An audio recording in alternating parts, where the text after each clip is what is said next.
আজকের আলোচ্য বিষয় ব্যক্তির গুণের নাম সাবজেক্ট থাকলে ট্রান্সলেশন রুলস। যদি ব্যক্তির গুণবাচক নামগুলো একটা বাক্যের সাবজেক্টের পজিশনে আসে তাহলে আমরা ওই বাক্যে এই ট্রান্সলেশন করার সময় কিভাবে ব্যবহার করব। ঠিক আছে, তো আমরা এই আলোচনাটাই আজকে দেখব। তো শুরুতেই আমাদের একটু জেনে নেওয়া দরকার এই টিপসটার মূল কথা কি। এই টিপসটার মূল কথা হচ্ছে ব্যক্তির গুণের নাম বলতে আমরা আসলে কি বুঝি।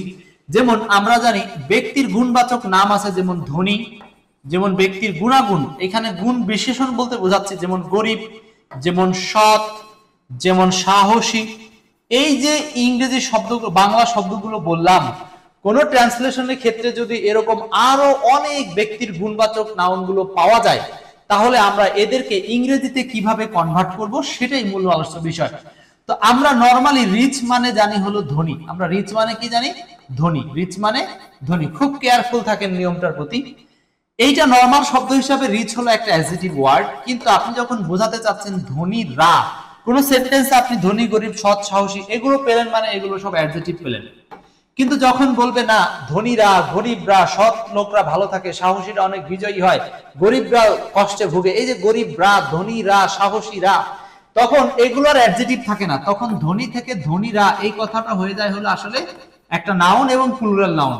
এইটাকে লিখতে হবে দা রিচ, লিখতে হবে দা রিচ। জাস্ট এই কথাটুকুই আপনাদেরকে শিখতে হবে যে অ্যাডজেক্টিভ যদি কখনো নাউনে রূপান্তর হয় তাহলে এই অ্যাডজেক্টিভ বাচক নাউনগুলোকে ইংরেজি কনভার্ট করার জন্য জাস্ট অ্যাডজেক্টিভের সামনে আমরা দি ব্যবহার করলেই অর্থে পরিবর্তন চলে আসবে। গরিব যদি বলতে চান গরিবেরা, তাহলে আপনাকে বলতে হবে দা পুর, দা পুর। শুধু গরিব অ্যাডজেক্টিভ বা শুধু পোর এই কথাটা অ্যাডজেক্টিভ, কিন্তু পোর শব্দটার সামনে যখনই আমরা দি দিব তখনই এই শব্দটা হয়ে যাবে গরিবেরা। আই মিন এটা হয়ে যাবে প্লুরাল এবং plural noun, common noun, plural common noun হয়ে যাবে। সেম ভাবে সৎ, আমরা জানি অনেস্ট মানে সৎ, এরকম আরো যদি আপনারা জেনে থাকেন তাহলে এখনই ঝটপট কমেন্ট করতে থাকেন। অনেস্ট মানে সৎ, আর যদি বলেন দা অনেস্ট এর মানে হলো সৎ ব্যক্তিরা। অনেস্ট মানে সৎ আর দা অনেস্ট মানে সৎ ব্যক্তিরা। বাক্যে যদি সৎ ব্যক্তিরা পান তাহলে ইংরেজি করার জন্য কি ব্যবহার করবেন? জাস্ট দা অনেস্ট কথাটা ব্যবহার করলেই প্লুরাল নাউন হয়ে গেল, বা সৎ ব্যক্তিরা এরকম অর্থ দিবে। ঠিক আছে, তো এরকম প্রচুর উদাহরণ আছে। আমরা সবগুলো উদাহরণ এখন বিগত সালে কিছু ট্রান্সলেশন করতে গিয়ে প্র্যাকটিক্যালি দেখবো। তাহলে নিয়মটা কমপ্লিট হয়েছে। নিয়মটা হচ্ছে যদি কখনো ব্যক্তির গুণবাচক নাউন দ্বারা ওই ব্যক্তিকেই বোঝানো হয় তাহলে আমরা জাস্ট দি প্লাস ওই ব্যক্তিবাচক যে গুণটাকে বোঝাচ্ছিল সেই অ্যাডজেক্টিভটা বসাবো। উদাহরণস্বরূপ রিচ মানে ধনী, আর ধনীরা বোঝাতে হলে আমাকে লিখতে হবে দা রিচ। এখানে প্লুরাল করার জন্য অন্য কোনো সিস্টেম নাই, রিচেস, রিচার্ডস এরকম কোনো কিছু বলার সুযোগ নাই। দা রিচ মানেই ধনীরা, এটা অটোমেটিক প্লুরাল হয়ে যাবে, অটোমেটিক প্লুরাল। আর প্লুরাল হলে তার সাথে সাবজেক্টের ব্যবহারগুলো প্লুরাল হবে। এখন আমরা ট্রান্সলেশন করব। 9 কোড অফ ট্রান্সলেশন থেকে এই এক্সাম্পলটা আপনাদেরকে দিয়েছি। 1 নম্বর এক্সাম্পল বলছি জ্ঞানীরা বেশি কথা বলেন না। Okay fine. এই সেন্টেন্সের মধ্যে দেখেন এই যে দা পায়াস মানে ধার্মিকেরা, ঠিক আছে। আচ্ছা, তার মানে এইবার দেখেন এই সেন্টেন্সটা কি লিখছে? জ্ঞানীরা। দেখেন আমরা নরমালি জ্ঞান এই শব্দটাকে অ্যাডজেক্টিভ হিসেবে চিনি, কিন্তু জ্ঞান থেকে বলতেছে জ্ঞানীরা। বুঝতেছেন তো? তার মানে এই যে জ্ঞানীরা এইটাকে আপনি লিখবেন কিভাবে, এইটাই লেখার জন্য আমাদের আজকের লার্নিংটা। তো এই বাক্যের সাবজেক্ট হচ্ছে এই জ্ঞানীরা, তাহলে আপনাকে লিখতে হবে হলো দা ওয়াইজ। ওয়াইজ মানে জ্ঞানী, আর দা ওয়াইজ মানে হলো জ্ঞানীরা। বুঝতে পারছেন? জাস্ট সাবজেক্টের সামনে মানে অ্যাডজেক্টিভের সামনে দি দিলে এটা নাউনে রূপান্তর হয়ে গেল। এবার দেখেন তারপরে জ্ঞানীরা বেশি কথা বলেন না। এই যে কথা বলেন না এটা হলো ফাইনাইট ভার্ব। এগুলো আমরা আগে থেকেই হয়তো কোডিং বের করে রাখছি। কোডিংটা যেমনি শিখবো একইভাবে আমরা অন্যগুলো শিখবো। এবার দেখেন বেশি কথা বলেন না, কথা বলেন না এটা হলো ফাইনাইট ভার্ব। তো ফাইনাইট ভার্ব কথা না বলা, এটার ইংলিশ কি হবে? কথা না বলা মানে কথা বলেন না। তাহলে আপনাকে বলতে এটা কি প্রেজেন্ট টেন্স নাকি পাস্ট টেন্স? বলেন না, কথা বলেন না মানে হলো কথা বলে না। ঠিক আছে, তারপরে আপনাকে বলতে হবে did not talk। Oh sorry, এটা did not বলা দরকার নাই, আমরা do not বলি, প্রেজেন্ট টেন্স বলি। এইখানে do ব্যবহার করব না does ব্যবহার করব এটা আপনারা একটু ভাবেন। হ্যাঁ, does not নাকি do not? does not নাকি do not talk? do not talk much? do not নাকি does not কোনটা হবে এখানে বলেন? মালা রানী, এরপর আছেন লাবণী, আরো অনেকে যুক্ত হয়েছেন। ক্লাসটা একটু শেয়ার করে ফেলবেন। বলেন এই যে ওয়াইজ কথাটা, এটা তো প্লুরাল নাউন, তো এটা যদি প্লুরাল হয়, আর আমরা জানি প্লুরালের সাথে কখনো ডাজ বসে না, প্লুরালের সাথে কি বসে? ডু বসে। তাহলে এই সেন্টেন্সের উত্তর হবে হলো ডু। তাহলে the wise do not talk much. Okay, 2 number question হচ্ছে, 2 নম্বর কোশ্চেনে বলা আছে গরিবেরা অবহেলিত থেকেই যাবে। গরিবেরা কারা? গরিবেরা। তাহলে এই যে গরিব এরা বা গরিবরা, আমরা নর্মালি গরিবরা এই কথাটাকে যদি 9 কোডের মাধ্যমে প্রথমত পুরাটাকে যদি একটু বুঝি, তো প্রথমে আমাকে পুরো বাক্যের সাবজেক্ট খুঁজতে হবে। সাবজেক্টকে, সাবজেক্ট হচ্ছে সে যে বাক্যের কাজ করে। তো এখানে থেকেই যাবে, এটা হলো ফাইনাইট ভার্ব, এটা হলো ফাইনাইট ভার্ব। আর গরিবরা থেকেই যাবে কারা? গরিবরা।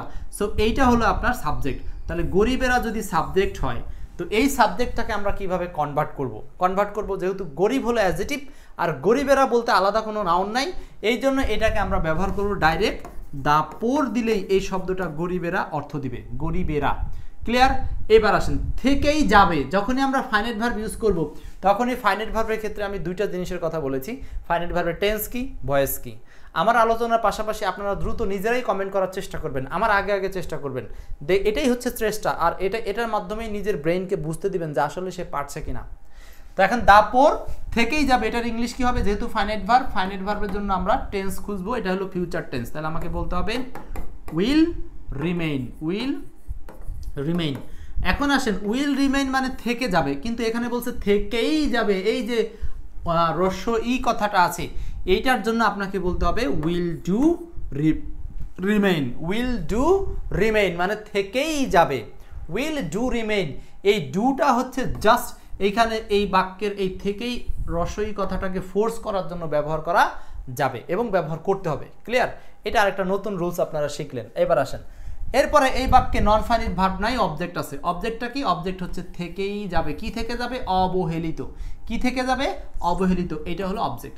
এখন আপনি রিমেইনের পরে বসাবেন ওই যে অবহেলিতর ইংলিশ কি? Neglected, neglected, neglected. অবহেলিতর ইংলিশ হবে হলো নেগলেক্টেড। কি হবে ইংলিশ? নেগলেক্টেড।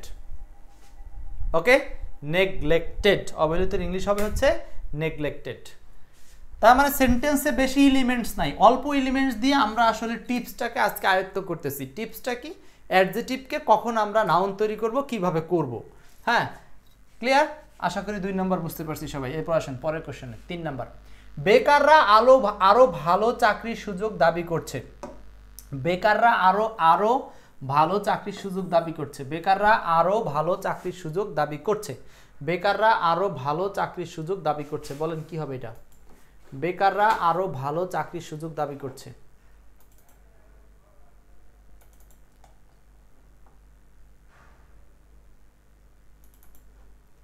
বলেন এটা কি করব? বেকাররা আরো ভালো চাকরির সুযোগ দাবি করছে।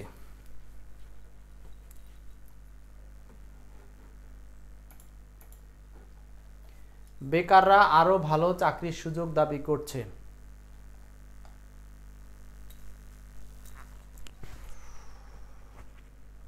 The poor will remain neglected. মিষ্টি, ঠিক আছে। এখন এই প্রশ্নটা বলেন, তাহলে আমরা এইখানে একটা সাবজেক্ট পেলাম বেকাররা। তো বেকার শব্দের ইংরেজি আমরা জানি সেটা হচ্ছে আনএমপ্লয়েড, তাই না? এখন যখনই বলছে বেকাররা, তখন এটাকে আপনি কিভাবে কনভার্ট করবেন? বেকাররা আরো ভালো চাকরির সুযোগ করছে। তাহলে আমরা 9 কোড আগে অ্যাপ্লাই করি। এই সেন্টেন্সে 9 কোড অ্যাপ্লাই করলে প্রথমেই খুঁজবো সাবজেক্ট। সাবজেক্ট খুঁজতে হলে আমাকে জানতে হবে ফাইনাইট ভার্ব কোনটা। এই বাক্যের ভার্ব কি? ভার্ব হচ্ছে দাবি করছে, দাবি করছে। এটা হলো ভার্ব বা ফাইনাইট ভার্ব, তাই না? এখন আসেন, এখন এইখানে বলছে দাবি করছে ফাইনাইট ভার্ব, তাহলে আর সাবজেক্ট হলো কারা দাবি করছে? কাজটা যে করে তারাই হলো সাবজেক্ট। সহজভাবে চিন্তা করেন, বাংলা বাক্যের কাজটা যে বা যারা করে তারাই হলো সাবজেক্ট। তো এখানে দাবি করছে কারা? বেকাররা। তাহলে আপনি বেকাররা এইটার ইংলিশটা কি করবেন? দা আনএমপ্লয়েড। এখানে আনএমপ্লয়েড দেওয়ার মানেই হলো বেকাররা। এখানে আপনাকে বলতে হবে না যে আনএমপ্লয়েড পিপুল, আনএমপ্লয়েড পারসন, কোনো কিছু বলতে হবে না। জাস্ট দি প্লাস এই যে বেকার বলতে যে অ্যাডজেক্টিভ, সেই অ্যাডজেক্টিভ বসাই দিলে পুরোটা মিলে একসাথে হয়ে গেল বেকাররা, বেকাররা। এবার এই বাক্যের ফাইনাইট ভার্বটাকে, ফাইনাইট ভার্বটা হচ্ছে দাবি করছে। তার মানে দাবি করার ইংরেজি কি হবে? দাবি করার ইংরেজি আমরা কি জানি বলেন? দাবি করছে। যখনই ফাইনাইট ভার্ব, তখনই আমি আপনাদেরকে দুইটা জিনিস মনে করতে বলছি। ফাইনাইট ভার্বটা কোন টেন্স হবে, কোন ভয়েস, ব্যাস, খুব সহজ বিষয়। তো আমরা দেখেন এখানে বলা আছে দাবি করছে, মানে কি? কোন টেন্স? Present continuous tense. তাহলে আপনাকে বলতে হবে ইজ নাকি আর ডিমান্ডিং, এটা আপনারা বলেন। ইজ অথবা আর ডিমান্ডিং কোনটা হবে? ইজ ডিমান্ডিং নাকি আর ডিমান্ডিং কোনটা হবে? ইজ ডিমান্ডিং নাকি আর ডিমান্ডিং কোনটা হবে বলেন? এইটা যদি কেউ বুঝেন তাহলে আরেক ধাপ গ্রামার আপনারা শিখে গেলেন, ঠিক আছে? ইংরেজি গ্রামারের অ্যাপ্লাইটাও কিন্তু এখানে আছে, গ্রামারের অ্যাপ্লাইটাও আছে। যেহেতু বলতেছেন বেকাররা প্লুরাল আনএমপ্লয়েড, তাহলে নিঃসন্দেহে এখানে হবে আর, এখানে ইজ ব্যবহার করবেন না। এরপর আসেন আমাদের বাকি এলিমেন্টস কি আছে? আরো ভালো চাকরির সুযোগ। নন ফাইনাইট ভার্ব এই বাক্যে নাই। এখন এই যে কি খুঁজতেছে, তারা একটা সুযোগ খুঁজতেছে, এইটা হলো অবজেক্ট। এখানে নন ফাইনাইট ভার্ব নাই, অবজেক্ট পাইছেন, এটা হলো অবজেক্ট। কমপ্লিমেন্ট নাই, ম্যানার নাই, প্লেস নাই, টাইম নাই, রিজন নাই, সেন্টেন্সে আর কোনো উপাদানই নাই, জাস্ট একটা উপাদান আছে, সেটা হলো অবজেক্ট। সো এখন অবজেক্টটাকে বসাই দিবেন, হয়ে যাবে সিম্পলি। সাবজেক্ট ফাইনাইট ভার্ব বসানো শেষ, এখন অবজেক্ট বসাই দিবেন। অবজেক্টটা কি? আরো ভালো চাকরির সুযোগ। এখন এইটাকে কনভার্ট করে কি লিখবো? আপনারা কি লিখতে পারেন দেখি, আপনাদের ব্রেনে কি কাজ করে? আরো ভালো চাকরির সুযোগ। তার মানে এখানে আরো ভালো এই কথাটার একটা ইংরেজি আছে। আমরা নর্মালি জানি গুড মানে ভালো, এই গুড থেকে যে শব্দটা আসে সেটা হলো বেটার, এটার বাংলাই হচ্ছে আরো ভালো, বেটার। গুড মানে ভালো, বেটার মানে আরো ভালো। আরো ভালো জব অপরচুনিটি, ঠিক আছে? আরো ভালো job opportunity, job opportunity, job opportunity. Moniruzzaman PDF, এগুলো বই আছে, 9 কোড অফ ট্রান্সলেশন বই সংগ্রহ করেন, এখানে সব পাবেন। পিডিএফ আলাদা করে দেওয়া যায় না, ছোট ছোট করে। তাহলে দেখেন সেন্টেন্সটা কিন্তু হয়ে গেল। এখানে জাস্ট এলিমেন্টস বের করতে হবে, এলিমেন্টসগুলোকে বাংলা থেকে ইংরেজিতে কনভার্ট করতে হবে, আর সিকোয়েন্সটাকে সাজিয়ে লিখতে হবে। এটাই হচ্ছে ট্রান্সলেশন। কিন্তু এই নিখুঁত ট্রান্সলেশন রুলস না শিখিয়ে আপনারা দেখবেন যে এখন অনেকে শেখাচ্ছে এই দিক দিবেন ওই দিক দিবেন, আন্দাজে চালাই যাবেন, নানানভাবে কথা বলে। এসব করা যাবে না। ট্রান্সলেশন, রিয়েল ট্রান্সলেশন শিখতে হলে এই 9 কোডের অ্যাপ্লিকেশনটা শিখতে হবে, 9 কোডের অ্যাপ্লিকেশন শিখতে হবে। ওকে, এই প্রশ্ন কারো বুঝতে সমস্যা আছে কিনা? নাই। একজন বলছেন মোর ফ্যাসিলিটিস ফর জব, জবের জন্য অনেক সুযোগ সুবিধা। ঠিক সেটা না, বলতেছে আরো ভালো চাকরির সুযোগ। এটা হলো exact English, better job opportunity. আরো ভালো চাকরির সুযোগ, চাকরি ফ্যাসিলিটিস না, চাকরির সুযোগ। জাস্ট এখানে আপনি যেটা লিখছেন একজন যে ফ্যাসিলিটিস দিয়ে, সেটা হবে এক অর্থে, এক্সাক্ট আমি ভুল বলবো না, কিন্তু নিখুঁত বলতে যেটা সেটা হলো এইটা। নেক্সট চলে আসেন 4 নম্বর প্রশ্নে। অন্ধরা অন্য ইন্দ্রিয় ব্যবহার করে পৃথিবী চিনে। ট্রাই, ট্রাই ইয়োর সেলফ, আপনি চেষ্টা করেন। 9 কোডকে কিন্তু মাথা থেকে ঝাড়বেন না, 9 কোড মাথায় রেখে দিবেন ভালো করে। 9 কোড, এখানে 9 কোডের অ্যাপ্লাই শুরু করেন। আপনাদেরকে যতগুলো উদাহরণ পড়াচ্ছি এগুলো বারবার দেখতে দেখতে একসময় 9 কোড মাথার মধ্যে ঢুকে থাকবে। প্রথমে কি সাবজেক্ট, তারপরে কি ফাইনাইট ভার্ব, তারপরে কি, হ্যাঁ, এইগুলো আপনি সিরিয়ালে মনে রাখবেন। তারপরে ফাইনাইট ভার্বের পরে non finite verb, object, complement. এটা সংক্ষেপে অনেকে এইভাবে আমরা মনে রাখতে বলি অনেককে, এসএফ, এনওসি, আর এই পাশের অ্যাডভার্বিয়ালগুলো হলো এমপিটিআর। জাস্ট এইটা 3 ভাগ করে নিলেই কমপ্লিট হয়ে যাবে, 3 ভাগ করে নিলেই কমপ্লিট। ওকে, আচ্ছা বলেন এখন কি হবে? এখানে যদি অ্যান্সার করি, সাবজেক্ট, ফাইনাইট ভার্ব, নন finite verb, manner, place, time. এখন দেখেন সাবজেক্ট হিসাবে অন্ধরা, সাবজেক্ট কি আছে? অন্ধরা, সাবজেক্ট আছে অন্ধরা। ফাইনাইট ভার্বকে চিনে, চিনে। আচ্ছা, ফাইনাইট ভার্ব কে চিনে? অন্ধরা চিনে। তো আপনি সাবজেক্টকে যদি প্রথমে ট্রান্সফার করেন, ব্লাইন্ড মানে অন্ধ, আমরা জানি কি ব্লাইন্ড মানে অন্ধ, এটা একটা অ্যাডজেক্টিভ ওয়ার্ড। কিন্তু যখনই বলছে অন্ধরা, তাহলে এটাকে কনভার্ট করব কিভাবে? আমরা নিয়ম শিখেছি, দা প্লাস অ্যাডজেক্টিভ বসাই দিতে হবে। দা ব্লাইন্ড, দা ব্লাইন্ড, সাবজেক্ট বসানো কমপ্লিট। চিনে, যখনই আমরা ফাইনাইট ভার্ব ব্যবহার করব তখনই ওই ফাইনাইট ভার্বের টেন্সটাকে খেয়াল করব। টেন্সটা কি আছে? এই টেন্স, এই ফাইনাইট ভার্বের টেন্স কি? চিনে, চিনার ইংরেজি কি? চিনে। তার মানে দা ব্লাইন্ডস, দা ব্লাইন্ডস, এখানে চিনতে বলতে আসলে কি বোঝানো হচ্ছে? হ্যাঁ, ব্লাইন্ডসটা, অন্ধরা চিনবে। এখন অন্ধরা চিনা বলতে আসলে কি বোঝাচ্ছে এইটা আপনি একটু সংক্ষেপে বলেন। অন্ধরা চিনে বলতে আসলে কি বোঝাচ্ছি আমরা? অন্ধরা কি চিনে সেটা বলেন।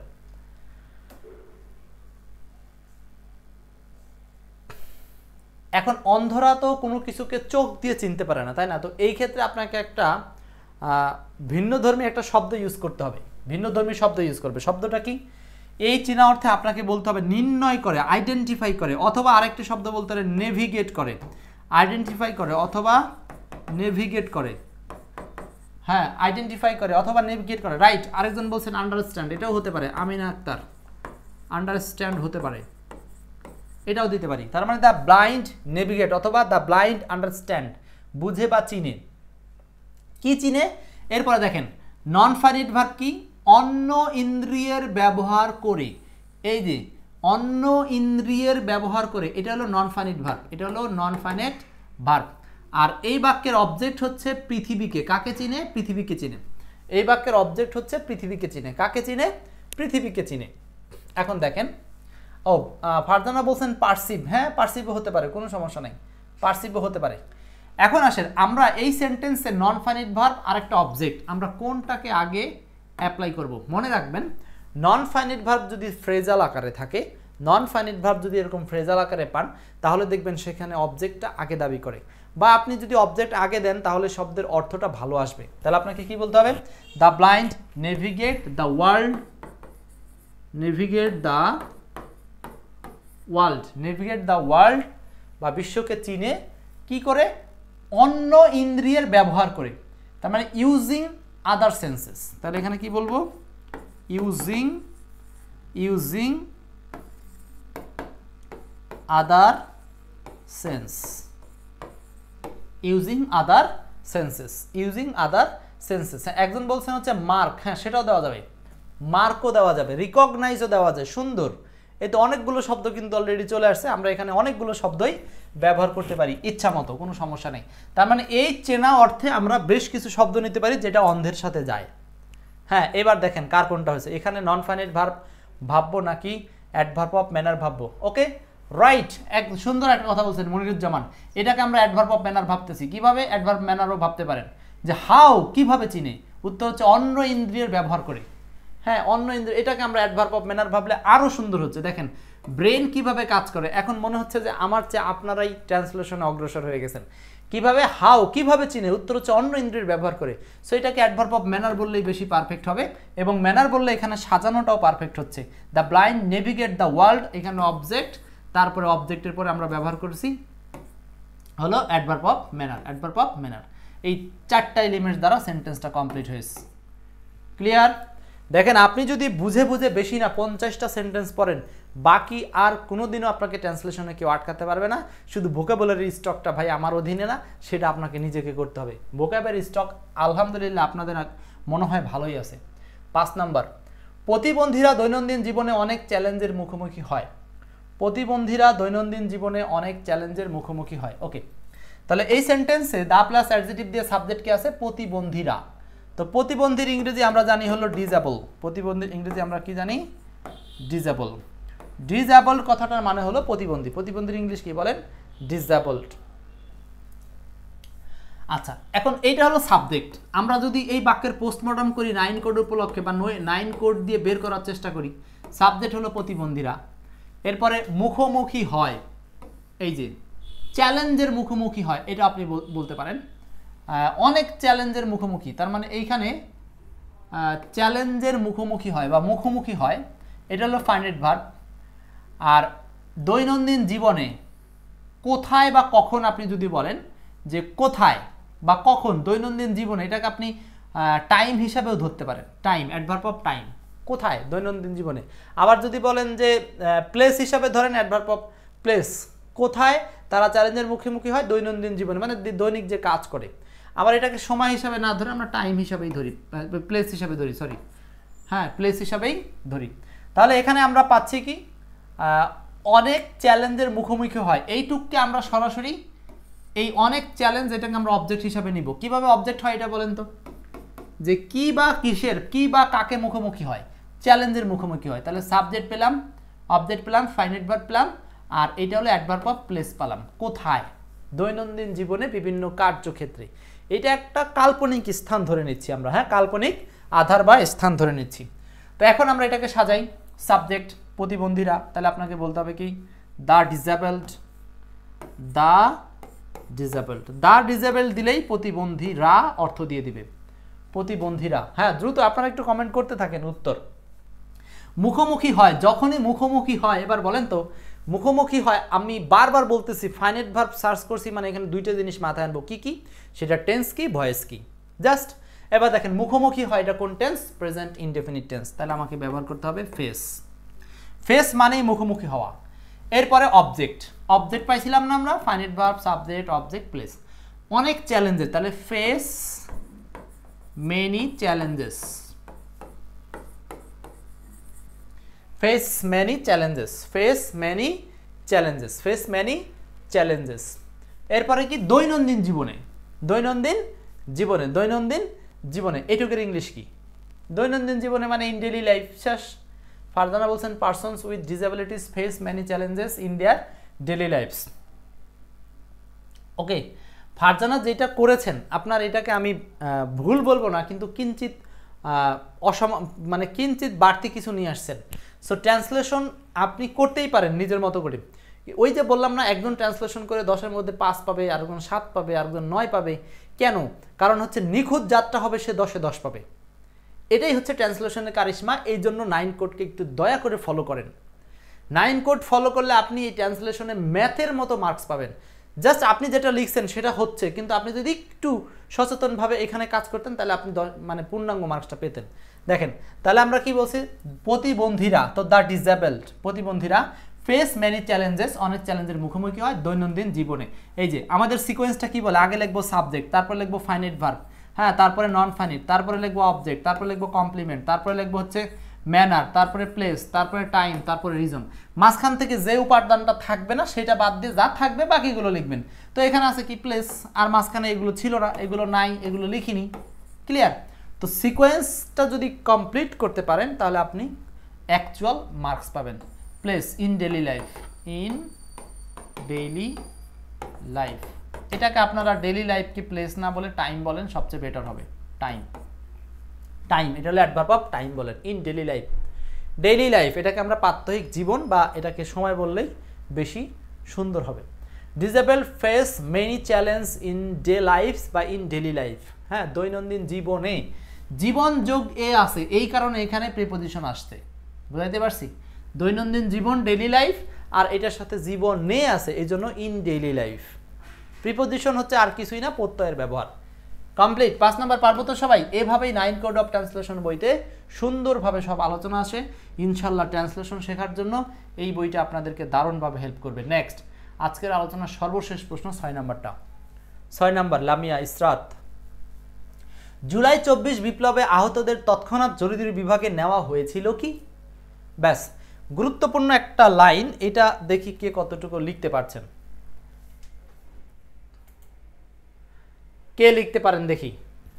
জুলাই 24 বিপ্লবে আহতদের তৎক্ষণাৎ জরুরি বিভাগে নেওয়া হয়েছিল কি?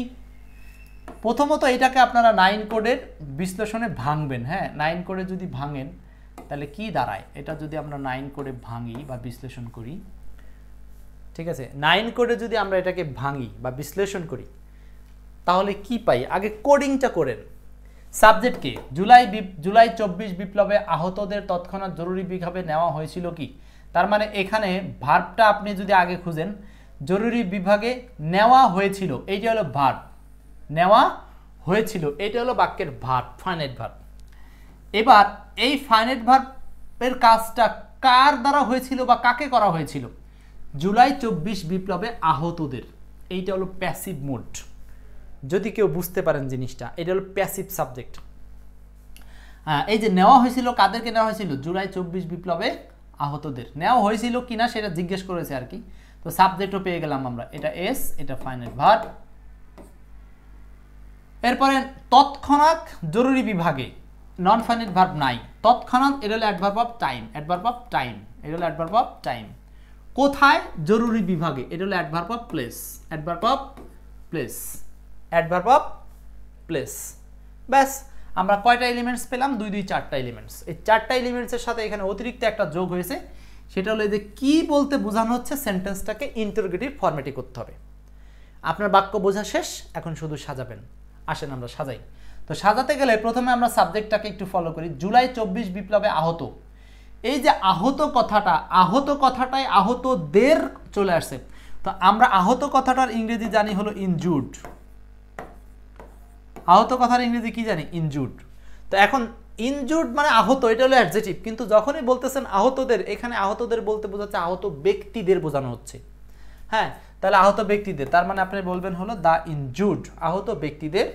কখন? On July 24, on July 24 revolution, মানে জুলাই 24 বিপ্লবে আহতদের। এইবার আসেন, এইটুকু আপনি সাবজেক্টের পজিশন কভার করলেন, এটা হলো পুরাটা সাবজেক্ট। সাবজেক্টের সাথে এলোমেলো যা কিছু আছে সব এক জায়গায় নিয়ে নিলাম। নেওয়া হয়েছিল কি? Finite verb. যখনই ফাইনাইট ভার্ব তখনই বুঝতে হবে এটা টেন্স কি ভয়েস কি।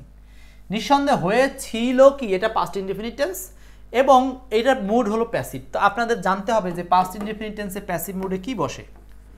পাস্ট ইনডিফিনিট টেন্সে প্যাসিভ মুডে বসে হলো ওয়াজ অথবা ওয়ারের সাথে V3 বসে, তাই না? এখন V3টা কি? ওয়াজ ওয়ারের সাথে V3 আপনি যে কোনো একটা দিবেন, সেটা হলো টেকেন। V3 কি? নেওয়া হয়েছিল কি? টেকেন। টেক, টুক, টেকেন। এখন প্রশ্ন হলো আপনি ওয়াজ ওয়ার, এই ওয়াজ ওয়ারের মধ্যে এইটাকে, যেহেতু সেন্টেন্সটা ইন্টারোগেটিভ, তাহলে এই ওয়াজ বা ওয়ারকে নিয়ে আসতে হবে বাক্যের শুরুতে। আর আমরা নেব ওয়ার। কেন ওয়ার নেব? কারণ ইনজুর্ড, আহত, রা প্লুরাল সাবজেক্ট ছিল, এই কারণে ইন্টারোগেটিভ করার জন্য বাক্যের শুরুতে নিয়ে আসলাম ওই ওয়ারটাকে, আর ভার্বের 3 নম্বর অংশটাকে রাখলাম সাবজেক্টের পরে। মনে থাকবে এটা অক্সিলারি, এটা সাবজেক্ট, এর এটা হলো ফাইনাইট ভার্ব টেকেন। তার মানে were the injured on July 2024 revolution taken, নেওয়া হয়েছিল কি? ইমিডিয়েটলি, তৎক্ষণাৎ। ইমিডিয়েটলি, তৎক্ষণাৎ নেওয়া হয়েছিল কি? ইমিডিয়েটলি। ইমিডিয়েটলি কোথায়? জরুরি বিভাগে। ইমিডিয়েটলি কোথায়? জরুরি বিভাগে। জরুরি বিভাগের ইংলিশ কি? ইমার্জেন্সি।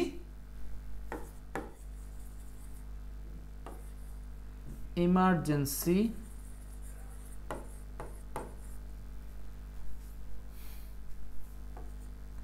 Emergency department. হসপিটালের ক্ষেত্রে এরকম আমরা ইমার্জেন্সি ডিপার্টমেন্ট শব্দটাকেও চাইলে ব্যবহার করতে পারি। এবার দেখেন, এই যে আমরা অনেকে এখানে একজন বলছেন হচ্ছে আপরাইজিং। হ্যাঁ, 2024 রেভলিউশন হতে পারে, আপরাইজিং হতে পারে, মুভমেন্ট হতে পারে, অনেকগুলো শব্দ এখানে ইউজ করা যাবে। জুলাই 24 রেভলিউশন, আপরাইজিং, মুভমেন্ট, অনেকগুলো শব্দ ইউজ করা যাবে। তো the injured on July 2024 revolution taken immediately emergency department. Just সিরিয়ালে আমরা সাজাই দিলাম, সেন্টেন্সটা হয়ে গেল। এই হলো 9 কোডের মজা। অন্যরা যেখানে ট্রান্সলেশন শুরু করার জন্য ধমকি খেয়ে যাবে, আর আপনারা সেখানে সাবজেক্ট দিয়ে বাক্য শুরু করে দিবেন, দেখবেন যে এই স্ট্রাকচারটা মাথায় থাকবে, SF, NOC, MPTR, দেখবেন আপনার সেন্টেন্স ট্রান্সলেশন অটো হয়ে যাচ্ছে। Clear? Israt, were the injured on July revolution taken immediately emergency department. Okay, কোনো সমস্যা নাই, কমপ্লিট। এই হচ্ছে আপনাদের সাথে আজকে আলোচনা করলাম, যখন অ্যাডজেক্টিভ ওয়ার্ডগুলোকে নাউন হিসাবে রূপান্তর করব, সেই ধরনের সাবজেক্টকে কিভাবে ট্রান্সলেশন করব, পাশাপাশি 9 কোডের মাধ্যমে উদাহরণগুলোকে সলভ করার চেষ্টা করলাম। আশা করি আপনাদের জন্য খুব কাজে লাগবে। ঠিক সেমভাবে এরকম আরও হাজার হাজার উদাহরণ সলভ করতে চাইলে 9 কোড অফ ট্রান্সলেশন বইটা সংগ্রহ করবেন। বই সংগ্রহের জন্য এই নাম্বারে আপনারা হোয়াটসঅ্যাপ করে জাস্ট নাম ঠিকানা পাঠিয়ে দিলে বই হাতে পেয়ে টাকা দিয়ে দিবেন। ক্লিয়ার? বিস্তারিত এই নাম্বারে হোয়াটসঅ্যাপ করে জেনে নিন। এই হলো 9 কোড অফ ট্রান্সলেশন বইয়ের আজকের ক্লাস ছিল আপনাদের জন্য। তো ভালো থাকেন, আশা করি আপনাদের জন্য সব কিছু মঙ্গল বয়ে আনুক, সফল হন জীবনে, আর আমার জন্য একটু দোয়া করবেন আর কি। নেক্সট, ভালো থাকেন, দেখা হবে পরবর্তী কোনো ক্লাসে।